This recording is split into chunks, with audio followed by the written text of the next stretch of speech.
শ্রীরামপুর বেলুবরে দিল্লি রোডের পাশে একটি গার্মেন্টস ওয়্যারহাউসে আগুন। ভয়াবহ আগুন লাগে সন্ধ্যের কিছু আগে। কালো ধোঁয়ার কুণ্ডলী দেখা যায় আকাশে। আগুনের হলকা উপরে উঠতে থাকে পাক দিয়ে। ঘটনাস্থলে দমকলের 3টি ইঞ্জিন পৌঁছে আগুন নেভানোর কাজ শুরু করে। শ্রীরামপুর থানার পুলিশও পৌঁছেছে ঘটনাস্থলে। কি থেকে আগুন লাগলো এখনো স্পষ্ট নয়। শহীদুল মল্লিক নামে একজন কর্মচারী বলেন, আজকে গোডাউন বন্ধ ছিল, কিভাবে আগুন লাগলো বোঝা যায়নি। ভয়াবহ আগুন লেগেছে। দমকলের 3টি ইঞ্জিন এসে আগুন নেভানোর কাজ শুরু করেছে। ব্যুরো রিপোর্ট, নিউজ ইভেনআই। কি ঘটনা কি ঘটলো?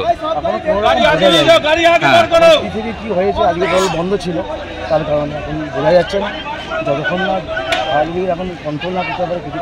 কতগুলো ইঞ্জিন এসছে ফায়ার ব্রিগেডে? এই তিনটে এসছে। কিরম সময় ঘটনাটা ঘটে? আধ ঘন্টা হয়েছে। আধ ঘন্টা হয়েছে। কি ছিল এটা? কাপড়ের স্টাইল বাজারের গোডাউন ওয়্যার হাউস।